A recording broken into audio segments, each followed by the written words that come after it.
Hi బడి, మీరు ఇప్పుడు సెమ్కి ఎగ్జామ్కి ప్రిపేర్ అయ్యే వాళ్ళైతే కనుక ఈ వీడియో మీకోసమే. సో మీరు ఎగ్జామ్కి ఎలా ప్రిపేర్ అవ్వాలి, 1 డేలో మీకు ఎలా అయితే మంచి మార్క్స్ అయితే రావాలనేది ఈ షార్ట్ అనమాట. First of all, day 9 of consider web సిరీస్కి వెల్కమ్, కేజీపీ లైఫ్ ఎక్స్పీరియన్స్.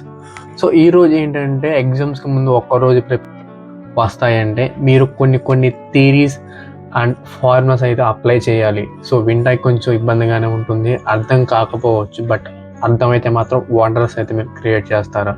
ఏంటంటే నార్మల్గా సెమ్కి వచ్చి మాకు మొత్తం 5 యూనిట్స్ అయితే ఉంటాయి. 5 యూనిట్స్కి వచ్చి ఒక్కో యూనిట్కి 10 to 20 టాపిక్స్ అయితే ఉంటాయి.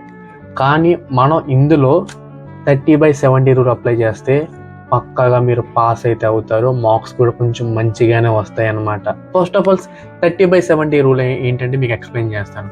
2 సబ్జెక్ట్స్ ఉంటాయి. అంటే ఒక పేరెంట్ సబ్జెక్ట్ ఏకి సబ్జెక్ట్ బికి అయితే కనుక చిన్న వర్క్ అయితే అసైన్ చేస్తారు. ఏంటంటే అది మీరు ఇక్కడి నుంచి మీ వెళ్ళిన దగ్గర నుంచి మీరు ఇంట్లో నుంచి బయటికి అయితే రాకూడదు అని చెప్పేసి వర్క్ అయితే అసైన్ చేస్తారు ఆ చిన్న పిల్లలకి అనమాట. బట్ వాళ్ళు వచ్చే టైమింగ్స్ వస్తే మార్నింగ్ 8కి వెళ్తారు అండ్ ఈవినింగ్ 5 కల్లా వాళ్ళ పేరెంట్స్ అయితే ఇంటికి వచ్చేస్తారు. కానీ వాళ్ళు ఇచ్చిన వర్క్ ఏంటంటే మీరు ఇంట్లో నుంచి బయటికి అయితే వెళ్ళకూడదని. సో అలాగే వాళ్ళు చెప్పేసి వాళ్ళ పేరెంట్స్ అయితే అక్కడి నుంచి వెళ్ళిపోయారు. సేమ్ అదే టైంకి సబ్జెక్ట్ ఏ మాత్రం ఇంట్లోనే వాళ్ళ అమ్మ చెప్పినట్టు వాళ్ళ నాన్న చెప్పినట్టు ఇంట్లోనే ఉన్నాడు. బట్ సబ్జెక్ట్ బి మాత్రం వాళ్ళ మమ్మీ డాడీ వెళ్ళిపోయిన నెక్స్ట్ మినిటే వాడు ఇంట్లో నుంచి బయటికి వెళ్ళిపోయాడు. ఆ తర్వాత సబ్జెక్ట్ ఏకి చిన్న వర్క్ పడి వాళ్ళ డాడీ ఎవరైతే వస్తున్నారో వాళ్ళు వచ్చే టైంకి అంటే 5 o'clockకి 4:55కి అక్కడి నుంచి బయటికి అయితే వెళ్ళాడు, ఇంట్లో నుంచి బయటికి అయితే వెళ్ళాడు. బట్ సేమ్ అదే టైంకే సబ్జెక్ట్ బి ఇంటికి వచ్చేసాడు. ఇప్పుడు పేరెంట్స్ వచ్చారు, అడిగారు. సో అక్కడ సబ్జెక్ట్ బి మాత్రమే ఉన్నాడు, సో సబ్జెక్ట్ ఏ లేడు.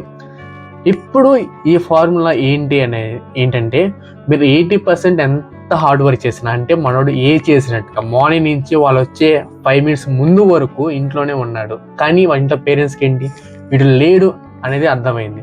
కానీ సబ్జెక్ట్ బి మాత్రం ఇంట్లో ఏ మాత్రం లేడు, వాళ్ళు వచ్చే ముందు మాత్రం ఇంట్లో ఉన్నాడు. బట్ ఇక్కడ విన్ ఏది సబ్జెక్ట్ బి. సో నేనేం చెబుతున్నానంటే సేమ్ ఇదే రూల్ అన్నింటిలో ప్రాక్టికల్గా అప్లై చేయొచ్చు అనమాట. మనం ఎంతవరకు వర్క్ చేయొచ్చు అంతవరకు చెయ్యాలి. 100కి 100 చేయని అవసరం లేదు, 30% చేస్తే చాలు. ఓకేనా? అలాగే యూనిట్స్లో కూడా అంతే అనమాట. మన టోటల్గా 5 యూనిట్స్ ఉన్నాయి కదా, ఈ 5 యూనిట్స్ 100% ప్రిపేర్ అయితే నువ్వు పాస్ అవుతావు. ఓకే, 80% ప్రిపేర్ అయితే నువ్వు పాస్ అవ్వచ్చు, ఫెయిల్ అవ్వచ్చు, ఎందుకంటే నువ్వు 100% ప్రిపేర్ అవ్వలేదు కాబట్టి. సో ఇప్పుడు నేనేం చెప్తున్నానంటే 30% మీరు ప్రిపేర్ అయితే చాలు. అంటే యూనిట్కి వచ్చి ఓన్లీ స్టార్టింగ్ 5 టాపిక్స్ అండ్ అలాగే ఎండింగ్ 5 టాపిక్స్. సో మీరు చూసుకుంటే కనుక ఏ సబ్జెక్ట్లో అయినా సరే వాళ్ళు ఇచ్చే క్వశ్చన్స్ ఇస్తే కనుక స్టార్టింగ్ 5 ఇస్తాడు, లేకపోతే ఎండింగ్ 5లో మాత్రమే ఇస్తారు. ఇవి మీరు ప్రిపేర్ అయితే చాలు మావా, మీరు పాస్ అయితే గ్యారంటీ.